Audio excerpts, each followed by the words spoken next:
Good afternoon, everybody, and happy Thursday. My name is Emma Maynard, and I am the Assistant Director of Career and Network Programming in the Office of Alumni Relations here at JMU. I'm also a proud double Duke of this wonderful university, having graduated in 2007 with my bachelor's in sociology, and more recently in 2016 with my master's in adult education. Today's webinar is brought to you by the JMU Alumni Association, and we are excited to bring you this alumni webinar program with the goal of providing career-related resources that are tailored to help you conveniently cultivate your professional self, whether that's through attending live with us today or in viewing this as a recording. I want to say thank you for participating and taking the time to focus on your professional development today. Before I introduce today's speaker, I just want to cover some brief housekeeping notes. If you're participating live, please note that your microphones are muted for the presenter. We do have a chat option though. So during the presentation, as you have questions of the presenter, please use the chat feature and send your question privately, which will then send it directly to me, the host. And I'll be sure to share those at the end of the webinar with our presenter. You can also use the chat option during the presentation to engage in real time with your fellow Dukes by selecting all participants, typing in your message, and selecting send. We'd also love to see you live tweet today during today's webinar, and I added a note in the chat feature with the hashtags we'd love you to use. So those are hashtag JMU as well as hashtag JMUAA webinar. If you tweet about something that you hear on this webinar today, you could win some awesome JMU swag, and I know all of you guys want some of that to add to your offices or homes. This webinar will be recorded, and it will be accessible on our website in our archives in the Career and Networking section. Now it's my pleasure to introduce our presenter today, Will Murphy, who is a 2000 graduate of JMU. He's the Manager of Training and Learning at Yount, Hyde and Barbour, PC. His primary skills include talent development, including recruiting initiatives, leadership development programs, performance management, and working with subject matter experts on instructional design and training delivery. He also has many years of experience consulting with key stakeholders in reviewing and updating processes, data analysis, cultivating team environments, and facilitating change management initiatives for continued performance improvement throughout the organization.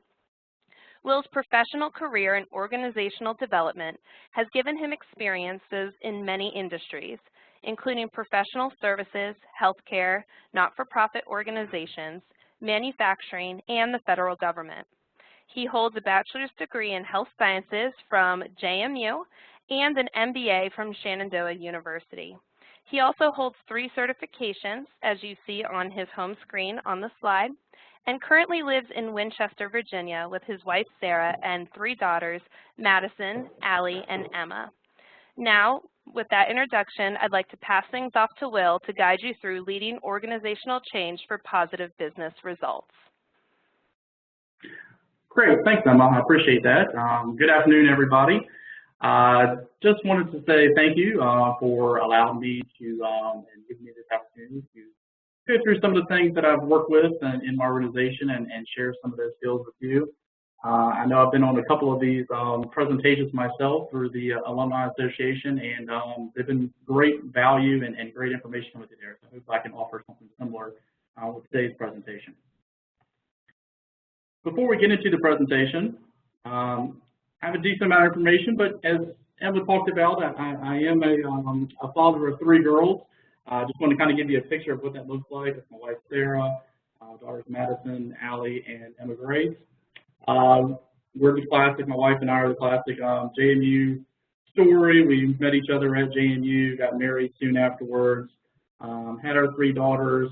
First daughter's name is Madison, so you know, she's very much into wanting to be part of the JMU experience and loves going down to the games, and just being an hour away, we can easily get down there and do that. So I'm not going to say she's a little bit brainwashed from having 2 Duke parents, but we enjoy going down there and spending some time. I also wanted to kind of share this as having 3 daughters. I wanted to show a little bit of credibility that I have in terms of dealing with change. This is having 3 daughters and the experiences that we've gone through. I've definitely had to be very flexible in most of the things that I've done. Lost a little hair in the process, but hopefully, being able to, make some great decisions and hope go through the change process as we go forward. The next picture I have up on the screen should be very similar to, or very recognizable to most of you guys, unless you've been living in a cave for a year or so.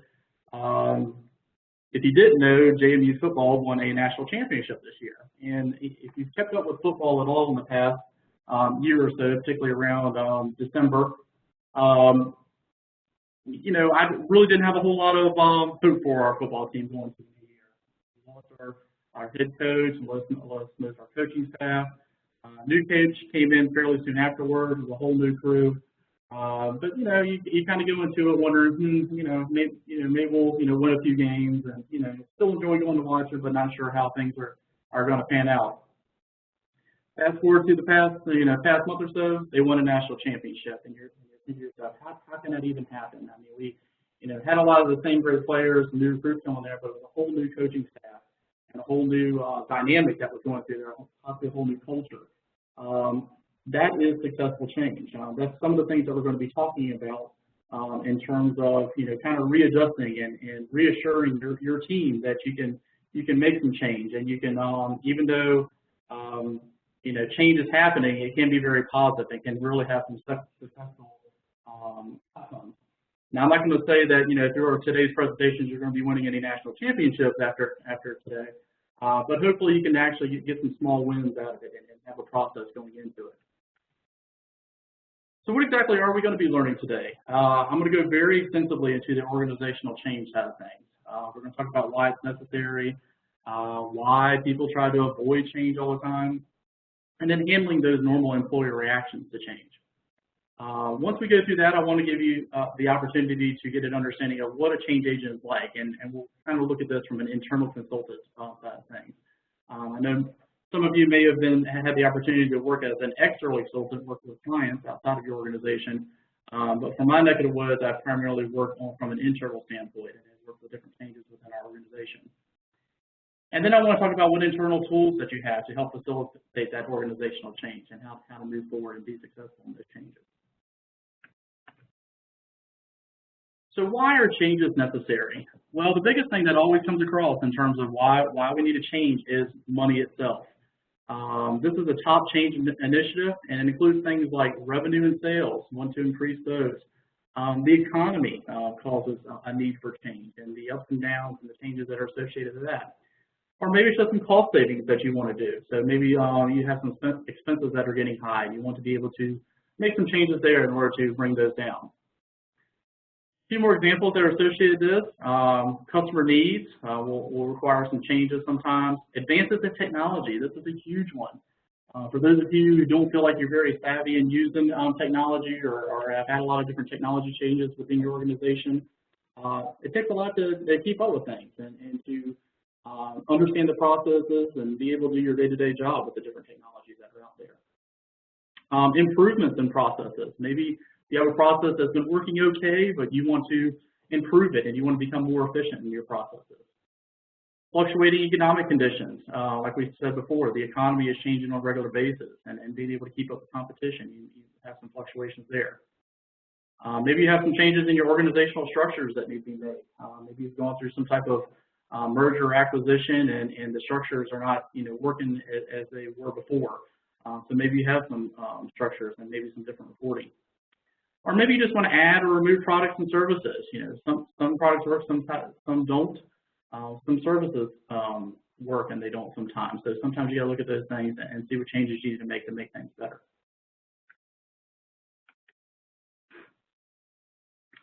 So if all these changes are happening and they're supposedly a good thing, why do we continue to avoid change and want to stay away from change? Well, quite frankly, people just do not like change. I know even for me, who kind of serves as more a change agent for our organization, it's tough to change. It's tough to get away from the status quo and you get kind of comfortable with the things that you're doing. and then all of a sudden somebody's coming in and telling you, hey, this is the way things need to be now, it makes it tough, and it makes it something that you don't want to deal with. You just want to kind of do your everyday job.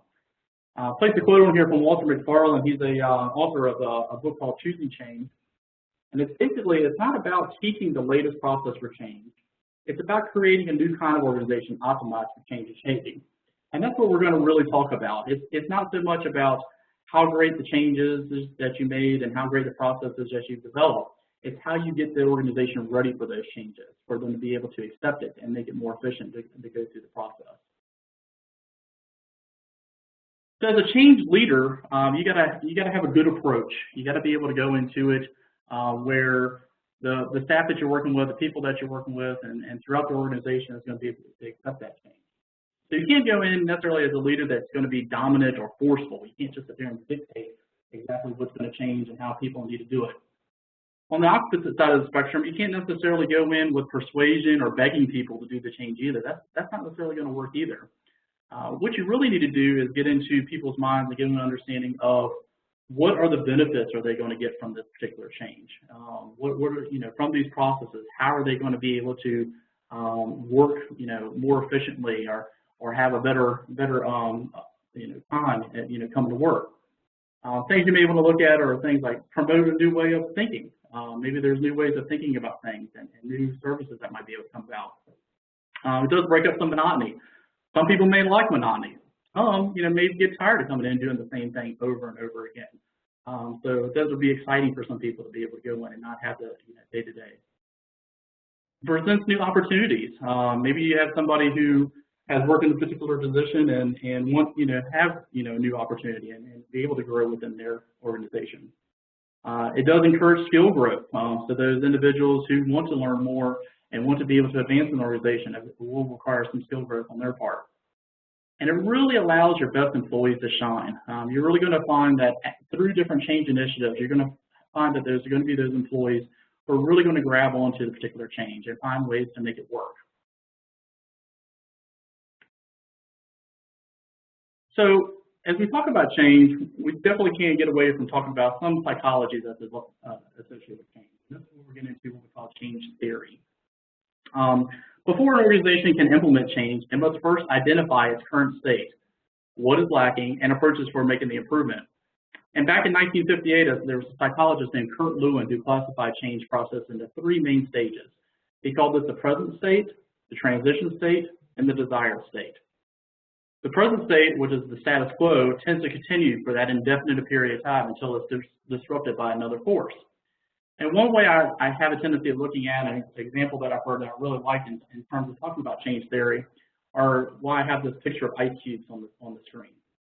And if you can think of these ice cubes, each one of the ice cubes as a different process or a different piece of your organization that's doing things a certain way and have their particular processes that they're doing. And all of a sudden you have this change where you want to be able to have better processes across your organization. You want each one of these ice cubes or each one of these divisions of your organization to be all on the same page and working from the same type of process. So it's more in line and everybody can be more in sync. So as you place this change, we're going to put this change or this transition state, and the transition, we're going to melt these ice cubes down. So we're going to place all these ice cubes to a bucket, melt them down, and they're all water now, sitting in the bucket. So all the organizations have been placed in there. We're mixing all these ideas around, mixing that water around, mixing things in until we get this current process, the new status quo basically. And once we figure out what that new status quo is and what's going to work across the organization, we're going to refreeze that water into ice again, into one big block of ice. So this is our new desired state. This is our new status quo. So we're all working together, and we all are on the same page. So why would a person or group be willing to depart from the present state for a transition state of ambiguity and insecurity? Basically, it comes down to the pain of maintaining the status quo is too great.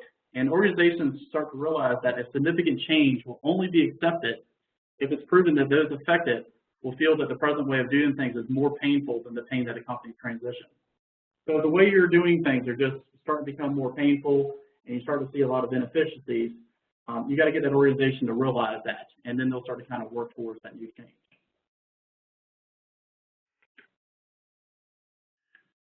There's obviously some cultural implications that are associated with that, and we want to talk about how people go through these several different stages of readiness. You need to have your organization ready to be able to accept change, and before they can really be truly committed to it. And the first stage of that is starting from the status quo, is that change starts to come in. And people deny that they need to change, and they might, get a little bit hesitant about it until they start going to the second stage.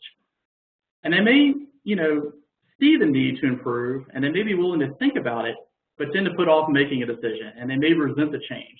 So we start to go through these different portions of denial. Maybe you have some people that go through anger.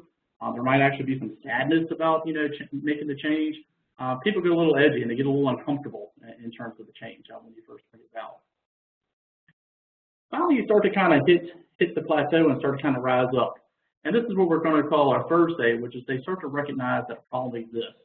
And there are ways of dealing with it. And there are ways that, this change is going to make things come to be positive. So they start to go along with the plan. They start to explore the plan a little bit more. They start to see the opportunities that are associated with going along with the plan. And they start to feel a sense of accomplishment once they start to see the plan kind of come into place and things start to come together. Finally, you're in this fourth stage. You're in that status quo. So you're in that new big block of ice that we talked about before, and they were supposed to act on this plan. Now, too often there are so many change agents that want to go out there and take a change initiative and assume that everyone is at that particular third stage where they're starting to already explore and starting to see the opportunity and accomplishment. And you, as a change agent, might be very excited about it. You might, already start to see the benefits. And you ought to see, everyone, you feel like everybody else should be on that same page. But frankly, if people are not ready for the change, the time, effort, money spent, all those ideas that you have and all those things that you put together to implement the change, if they're not ready to be able to accept that change, the change initiative is going to be wasted. And everything you put into it is going to be wasted. People are not going to be able to understand what's going on through the training, and they're not going to really grab onto it. Only offer training once change is accepted. If individuals have an opportunity to influence the change or the outcomes, the percentage of those committed can be higher. And you start to learn how to sell the change before you move forward. So let's talk about selling the change. How are we going to get people ready to accept change and want to be able to get on to this new change initiative? Well, first you got to introduce a change. You have to have a good way to introduce that change. You want to deal with the resistance, and usually not due to the change itself, but how the change is actually going to be introduced. Top-down approaches forces people to deal with change with no ability to voice concerns or give any type of suggestions. So rather than just squash the resistance, try to understand the origins and address the causes. Change agents cannot control people's attitudes towards change, but they can and must control the rate at which a change takes place. So rather than force a lot of change at people all at one time, take small steps and find some easy wins going into the change. You're going to want to try to overcome the resistance. Take an analysis of the organization's readiness for change. And these are really affected by two different forces. You got your driving forces and you have your resisting forces. Driving forces are those that help implement the change, and resisting forces are those that get in the way of making that change. Once these are recognized, you can kind of start to develop strategies to take advantage of the drivers and try to reduce the effects of resistance. If you start to take this approach, this ensures three major things. There's no areas that are going to be overlooked. You're going to have forces to take advantage that are known, and time to develop other strategies. The analysis reveals areas are not considered previously. Third, you want to start to kind of understand the reactions to change. Employees' negative reactions to change will typically stem from their need to maintain a sense of personal security. Change agents must recognize this. You must pay attention to those psychological and social effects of change and not so much just on the behavioral changes. So start to anticipate the questions, be ready for answers and be willing to place yourself in the shoes of those affected by the change. And then finally, I can't stress this enough. I mean, if you can do anything, have some training on coaching and evaluating the change. Coaching is a skill that helps someone else expand and apply his or her skills, knowledge, and attitudes. So you may be a subject matter expert, as a coach, or you may simply just be a company cheerleader inspiring the greatness of the change that's coming through. You can help others set goals and find directions for their efforts by being a coach for them. You also want to be able to find the right measurements for evaluation, and this is typically fairly hard. So this is something during the planning phase, you kind of get an idea of what is going to be considered wins, what are those goals that we're going after, and what are those measurements that we're looking at. Once those measurements are identified, though, that data can then be collected and analyzed, and then change agents can then reevaluate the change initiative based on the results and make any adjustments as needed. So if things aren't necessarily going to plan, you can kind of take a couple of steps back and make some changes in your process.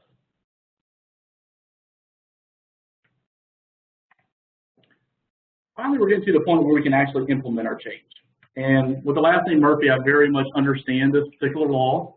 That anything can go wrong, will go wrong at the worst possible moment. So if there's anything I can say as you're going through a change initiative, you gotta be flexible. You can't expect everything to go completely great, through the whole process. You got to be flexible with your implementation. And particularly for those companies who are culturally really set in their ways, it's going to take a lot more time to implement change. Sometimes it takes years to implement certain changes if it's a really big initiative. But just keep in mind, with our fast-paced economy, most companies want to see the effect of change within just a few months. So this does produce some significant challenge. But can be overcome if you have a well-designed change initiative. And what I did here on this slide is just kind of give you an idea of what a well-designed change initiative would look like. You want to be able to define the task. You want to be able to create great management systems to be able to manage the different changes and to manage the different tasks that are going on within the initiative. You want to be able to develop strategies for commitment, making sure that the individuals that are part of your team or those early adopters are going to be able to commit to the change and be able to spread the ideas across the organization. You want to develop communication strategies, and not only with your team, but also with the organization as a whole as things start to kind of take hold and things start to kind of make some changes. You want to keep everybody in the loop and give them an understanding of what to expect coming down the road. And you want to assign resources and experts to manage the change. You want to have a good team. You want to get them prepared. Maybe you even want to coach them up and give them an idea of what it's going to look like and be able to help you make the change across the organization. Just want to throw another quote up here, another learning leader, Bob Slaughter. And what he says is, helping managers understand the mindset of employees during times of change, giving those managers some strategies to address the change that are unfolding, and teaching them how to be out in front of changes instead of having to be reactionary to them is empowering. So make sure you take advantage of those individuals who are really grabbed on. Give your managers the resources to be able to implement the change and let them feel like they can have some success with making this change and be good sounding boards for individuals who may be having a tough time with it. So finally, we start to look at some change success, being successful at the change initiative and being able to implement those processes. And we will look at some, different points to be able to make sure that that happens. You want to guide employees beyond resistance. Most employees are afraid of just frankly feeling stupid. They've been doing something the whole time. You've made some changes on them, and now they don't want to feel like they don't know what they're doing. They may be skeptical about the change at first, but they're more worried about the skills that their particular skills are going to be obsolete. So change agents should provide lots of resources. I mean, these are things that include like education, training, mentors, support systems, whatever it takes to be able to help employees get an understanding that they are valuable and they are can be a valued person in the process. Those of you who've had any marketing classes or marketing background probably have seen this acronym before, WIFM, W-I-F-F-M, what's in it for me. You want to make sure that, employees understand, what is in it for them. You can start to show personal benefits. Maybe you look at things like opportunities for advancement or improved performance. Maybe there's some personal development that it can gain from it or some job security. You want to be able to kind of show where you can kind of unlock some potential and show what's in it for them. You want to accentuate the positive. You can offer any type of rewards or recognition and incentives. Particularly financial ones, those are always good to help make sure that change is going to be successful. You want to eliminate the negative. Scare and threat tactics do not always work, so you must follow. Most want to follow change when they see a leader make the change themselves and make a difference themselves. So you got to be able to walk the walk and talk the talk, like they say. You know, if you're leader in that organization, you want to be able to show that you made the efforts to make the change as well, and those will follow that believe in you as a leader. Like I said before, you want to leverage those early adopters. You want to take advantage of those leaders in your firm who have expressed to their colleagues and talk to your colleagues about the successes that they've had, making a change and being able to follow those change initiatives. Okay. All right, moving on. I want to get into, now we've kind of gone through what a change initiative looks like and the processes for it. I want to talk about a little bit about what is your role as a change agent. I'm going to associate this as an internal consultant. That's where most of my background comes in, working with Yount, Hyde and Barbour and several other organizations, working on change initiatives. Some of you may get into actually doing some external consulting on this side of things, and I'll talk about that a little bit, and we're going to talk about some differences. But from an internal consultant standpoint, a couple of advantages to definitely be aware of is that you as an internal person, you being in the loop, are going to have a deep knowledge of sensitive issues. You'll be able to know about what the cultural norms are and also that organizational history. So you may be engaged for your unique and specialized skills and knowledge, but being an internal consultant, you have the benefit of an intimate, detailed, hands-on knowledge of the business, their strategy, and the culture of the organization. A second point I want to make, and a second advantage I want to point out, is that you are able to participate in the life of the organization.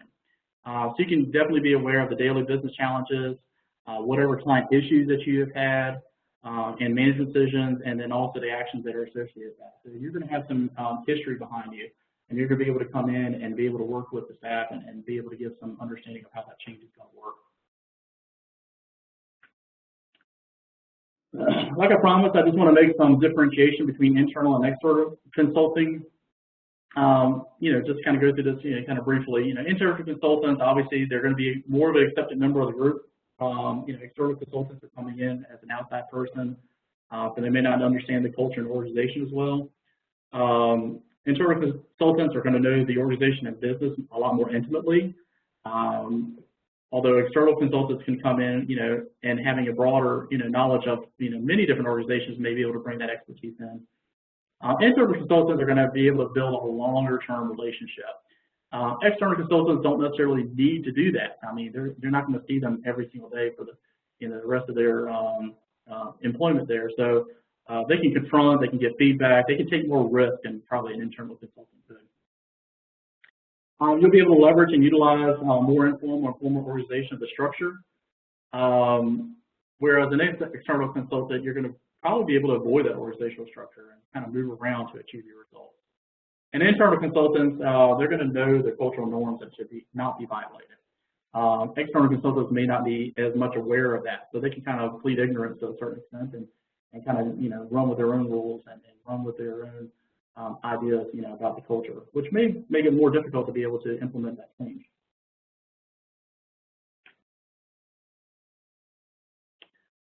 So I want to show some considerations as you're choosing your role as a change agent or an internal consultant. First of all, there's some characteristics of the consultant themselves. You need to ask yourself, like, what are my interpersonal strengths? What is my consulting competency? We'll talk about that here in a little bit. What is my technical expertise, and how is my expertise going to be relevant to the client and the organization you're working with to make the changes? You want to talk about what the characteristics of your client or the organization that you're working for are. What support is there for the initiatives at different levels of the organization? Is the client willing to be involved and participate in the project? And what are the client's readiness for change? We talked about that quite a bit when we're going through the change process. You also want to talk about the client-consultant relationship. Does the consultant understand the client's definition of success? Is there a commitment to help the client learn skills and insights? And has expectations been explored and clarified? And then finally, you're going to want to have a good understanding of the organization itself. Are the organizational vision and strategies clear and understood? What are the key strategic needs of the organization? What's the focus of the attention? and what resources are available to support the project. As an internal consultant, hopefully you've already been kind of part of these conversations. Maybe you've been part of the strategic planning process if you have those come through. And that's going to make it a lot easier for you to kind of come in and be able to make these change initiatives and any processes you may have to change.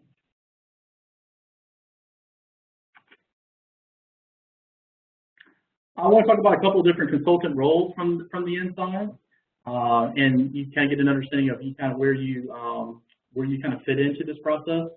Performance consultants, these are the ones that kind of partner with the client to identify and address the performance needs within the organization.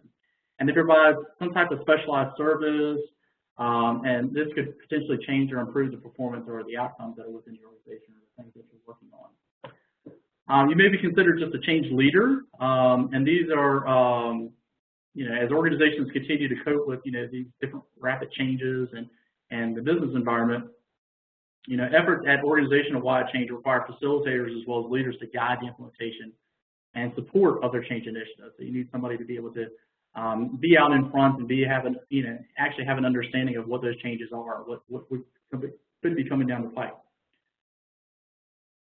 And then if you're really good, you can kind of start to become more of what they call a trusted advisor. There's a lot of executives out there that are working in these organizations, and even though they're great leaders and they're making great decisions, they generally feel a lot of times kind of lonely and isolated in their positions. They have a lot of pressure on them to be able to make the right decisions and make the right changes. So as a trusted advisor, you can kind of come in and basically just serve as a sounding board. I just picture one of the executives coming to your offices and you lay a couch out. They could just kind of tell you their worries and thoughts and what's keeping them up at night.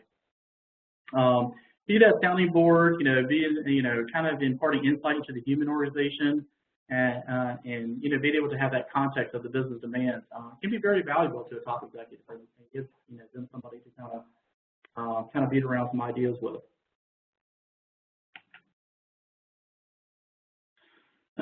Like I said, I wanted to talk about definitely some competencies of an internal consultant. So think about these things. Are these already parts of your competency listing, or maybe these are some items that you may want to work on if you want to get into this. You got to be able to collaborate with others. Definitely got to have good communication.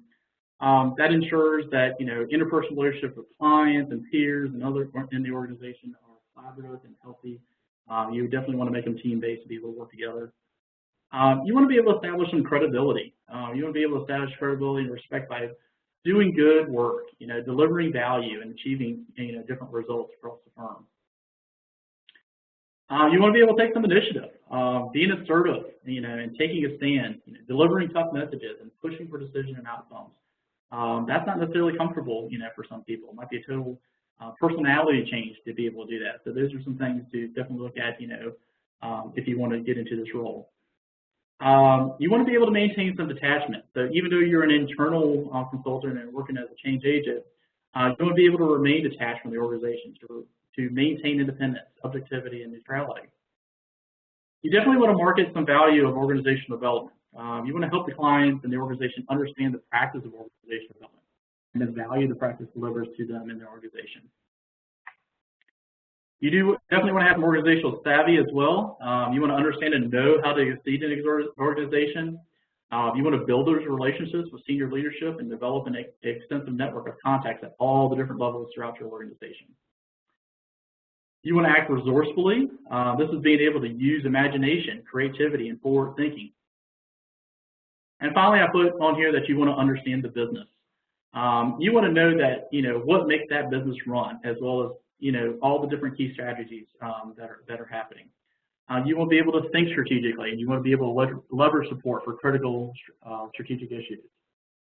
So being in this role, really, what I kind of see is kind of more interdisciplinary. There's definitely a variety of different areas you want to get into, not only from a business side, but obviously from an education side, from a psychology standpoint, and from an IT standpoint, to get an understanding of how technology is going to help make the changes that you're looking to do.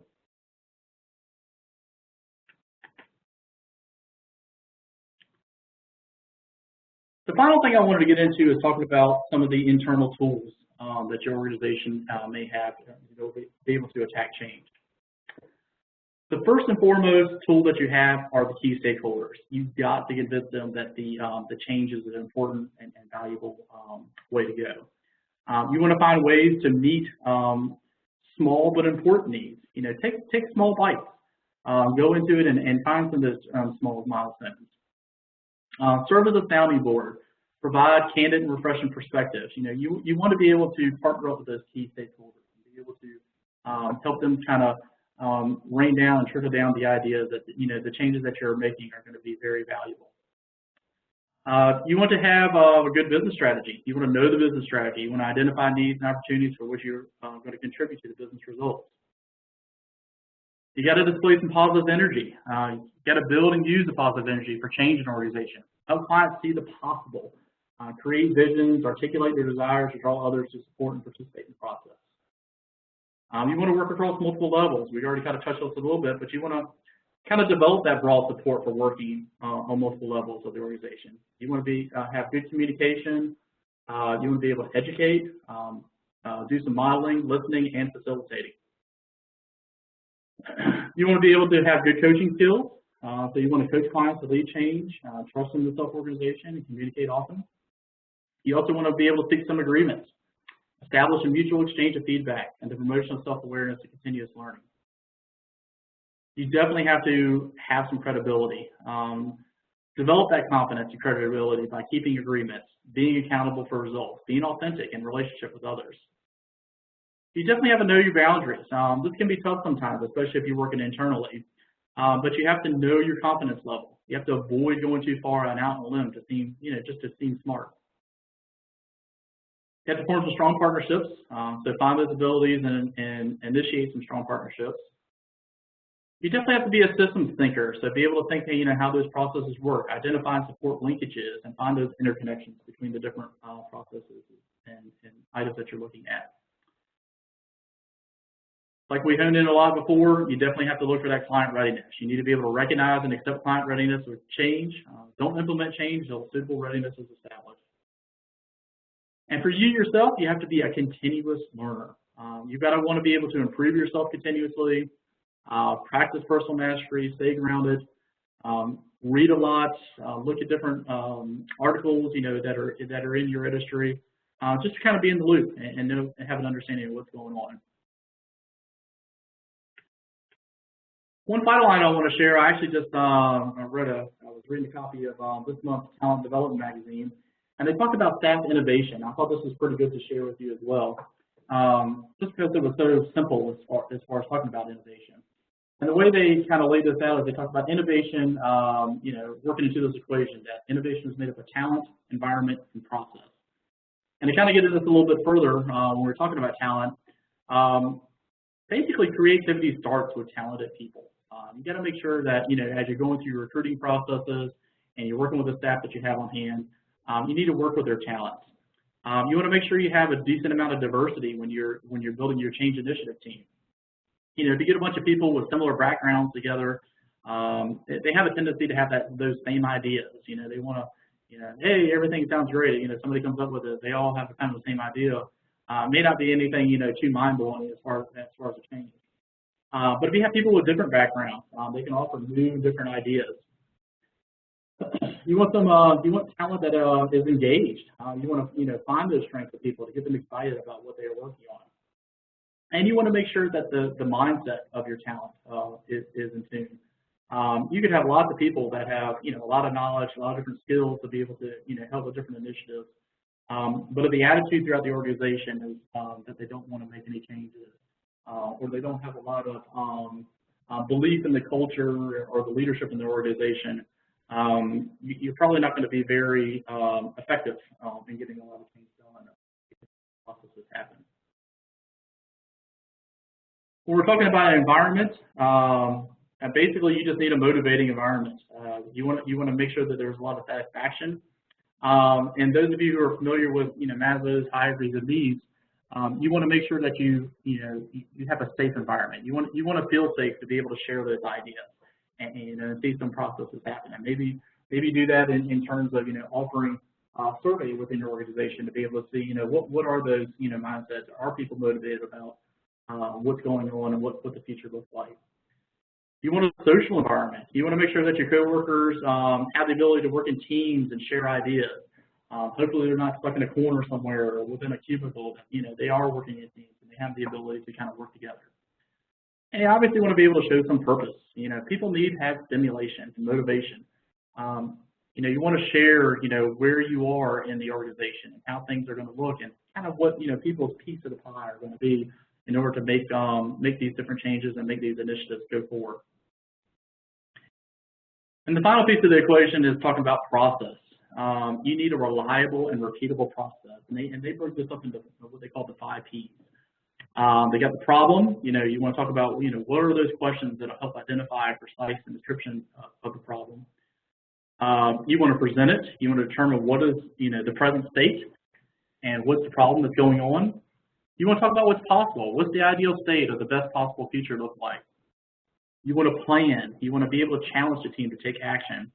And again, even if it's only like very small steps at first, you know, taking those 2 biggest steps maybe, you know, quite intimidated. You know, find those small steps and find those small wins. And then you got to be willing to pivot. This is the experience, you know, after experiencing the problem and going through a little bit of it, you may have to alter the previous plan. So it may need to be redefined for a future meeting, and that's what I'm talking about, being able to get into some of that flexibility. So I want to end my presentation today with some final thoughts on change. And the first one being that change is rarely easy. We've gone through this presentation today. You know, you've got a lot of potentially new knowledge under your belt. And those of you who have not really experienced, you know, going through a change initiative, you know, realize that as you go through it, it's rarely ever going to be easy to go through change. There's always going to be some things you didn't think about. There's going to be some individuals who don't grab onto it very easily. So be willing to be flexible and be willing to understand that, you know, it's not going to be a quick thing. And that gets into my next point. You know, change takes time. Don't think you're going to be able to throw an initiative out there and everybody's going to grab into it and be happy and move on with life. You got to make sure that you take the time to understand the readiness of your organization and understand how things are going to be affected and kind of foresee and mitigate, you know, anything that may occur. Change requires trust, and that's trust throughout the organization, not only with you as a change agent, but from leaders who are pushing this change and any managers that you're working with. It requires a lot of trust, and you want to make sure that you have that trust across your organization for changes to take place. And the final point I want to make is that, you know, change needs proven milestones. Take those small wins. You know, find some small ways to build some steps that are going to, you know, show how change is being implemented, and show, you know, find those measures that are going to be able to show that things are working out for the best, that you are making some savings on costs, or that you are increasing your revenue. Show those particular milestones, and people will grab into it. Well, that's all I have for my presentation today. The final slide I have on here provides some information that you can contact me on. I have my work number there, email address, and also include my LinkedIn. So feel free to connect with me. Otherwise, Emma, I think I'll hand it over to you. I appreciate the opportunity. Of course, of course. Well, thank you so much, Will, for sharing your expertise. If you haven't had a chance, which you haven't because you've been presenting, definitely jump on Twitter. People are tweeting some really great quotes that you shared throughout your presentation. And, you know, thanks for sharing some practical and actionable steps for leading that change wherever we find ourselves in our organizations. I am going to jump right to some questions that have come in during your presentation, if you don't mind, sharing your thoughts and your experiences. The first question comes from Rashida, and they want to know what has been more effective for your change strategies, a top-down approach or a bottom-up approach in that implementation and kind of selling that buy-in for organizational change?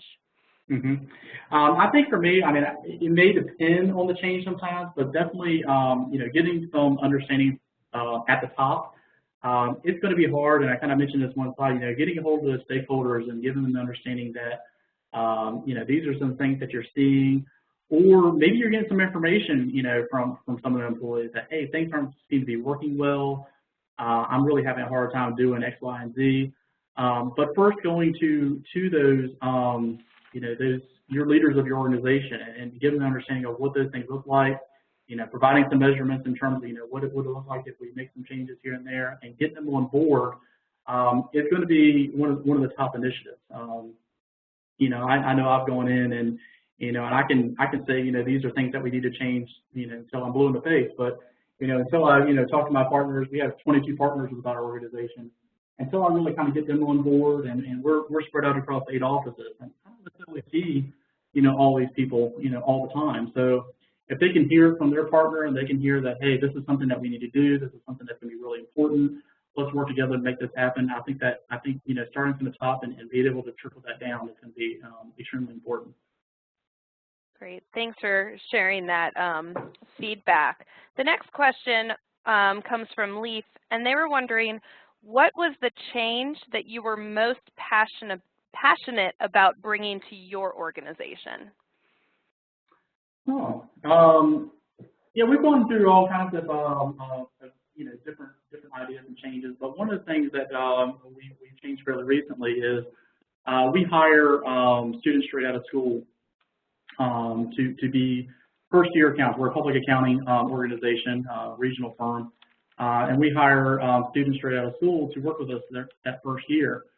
And one of the things that we started realizing, and I started realizing, was that we were placing them into departments, and we have different departments, some on the tax side, some on the audit side, some with a combination of both. And we would see maybe, hey, we had a great, interview with them. We, see some of their background. Maybe we'll try to put them in the right spot, and maybe we, place them into a tax department. And a year would go down the road, and we start to realize that, sometimes they worked, sometimes they didn't, and some of those that didn't, they may be already kind of a little far beyond, to put them on the audit side of things. And we really just didn't get a really good understanding of, what their strengths were. And we really didn't give them that all-around experience at YC.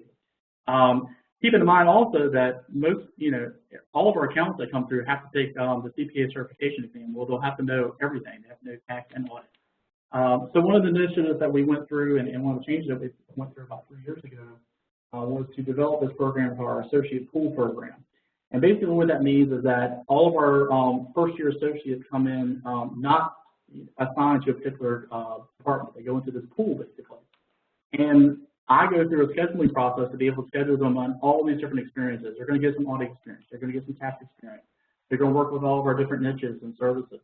They're going to get this all-around experience in their first year for us to be able to kind of assess them and give them the understanding that, some areas may not necessarily work for them, and some are going to work great. Some are just going to be great at everything.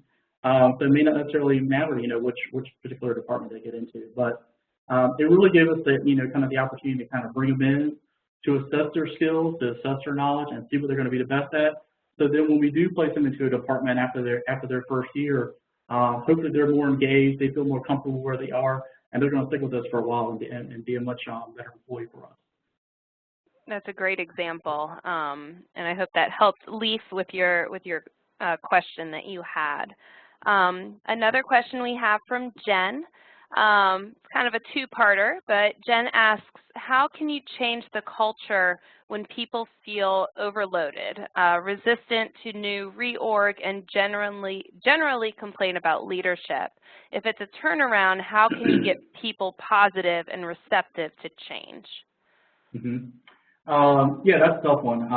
I think a lot of that, hopefully, the leaders in our organization have a good understanding of, what that culture is like and what the feelings are across the firm.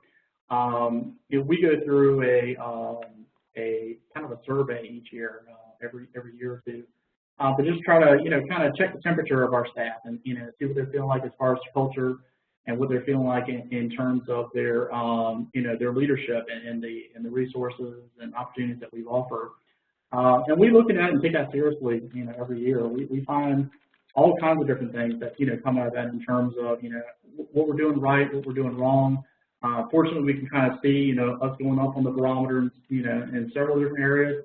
We may see some that we may have gone down just a little bit, don't seem to really be moving the needle too much. The biggest thing I can say about that is, leadership needs to take on to that and get an understanding that, hey, getting that news and getting an understanding of what my employees feel like about this organization and whether they can grab on, it is important. And we want to take that seriously, and we want to be able to, find some ways to be able to, produce some processes or resources to be able to make that change. Otherwise, I think they'll find out in other ways that, employees aren't going to stick around. If they can't grab onto the organization and feel like they're safe in the organization and have a good culture, they're going to go elsewhere, and that's going to hurt a lot more to lose some, particularly if you're losing some very talented employees because of that.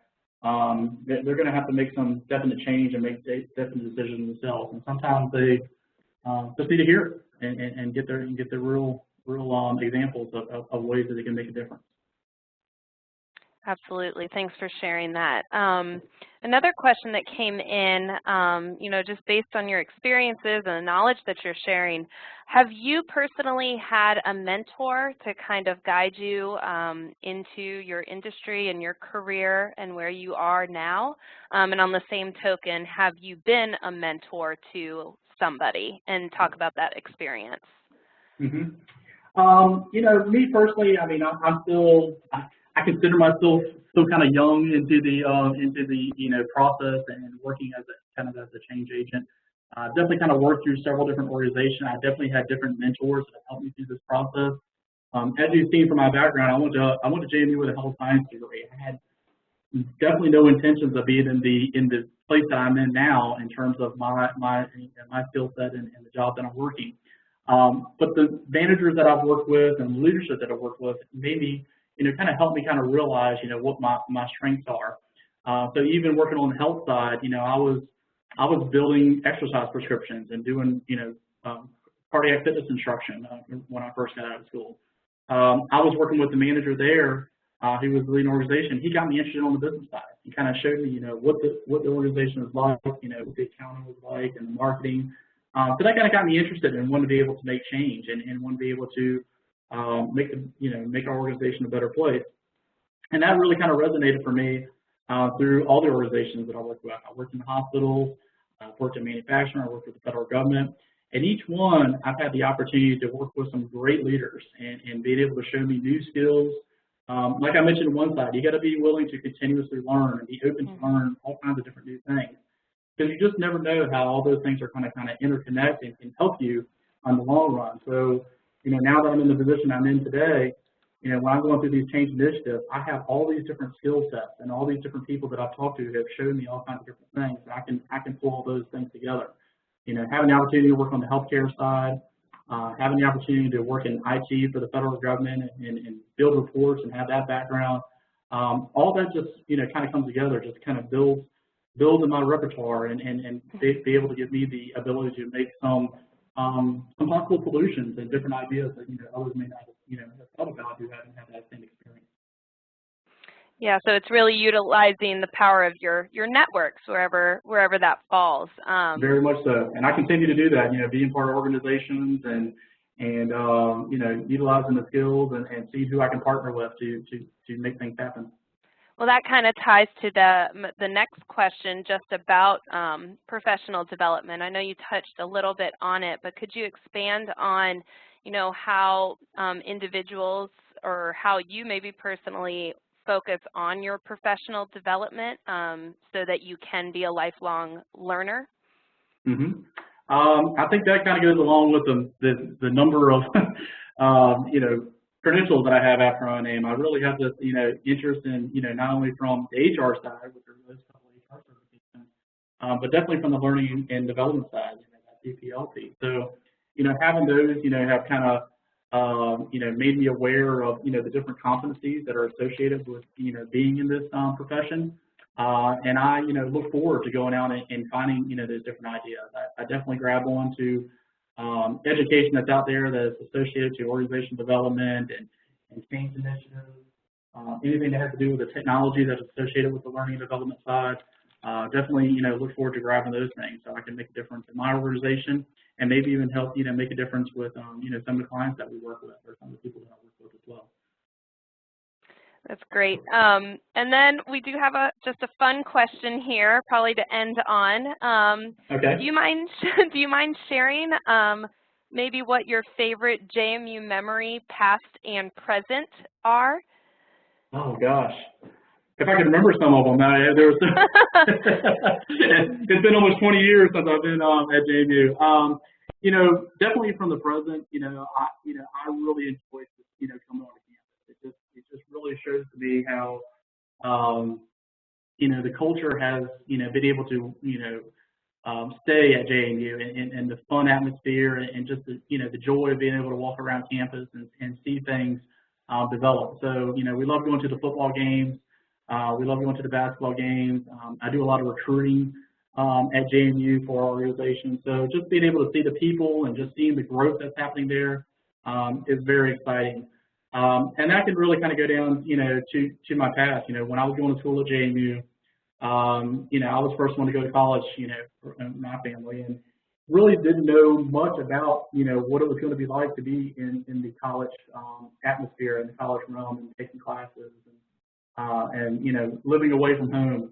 But I can tell you, being on the JMU campus made that much more comfortable, and it felt a lot like home. And I, to be honest, was hated to leave when it was time to do so. But I have a tendency to, find all kinds of different ways to make my way down there, and don't have a problem making that trip down 81 from Winchester. I can get there in about an hour, so I definitely find every opportunity I can to make that happen. Well, absolutely. Well, hopefully all of our alumni have that same feeling of home. And, on behalf of the JMU Alumni Association, everybody is always welcome home. And hopefully these virtual opportunities, help our alumni still feel connected, whether they live in Harrisonburg or are 1,000 miles away. So on that, I just, on behalf of the JMU Alumni Association, I want to thank you, Will, for your time and your expertise and for sharing your presentation with us today. And I also want to thank all of our listeners that engaged in this professional development opportunity and shared their tweets and questions.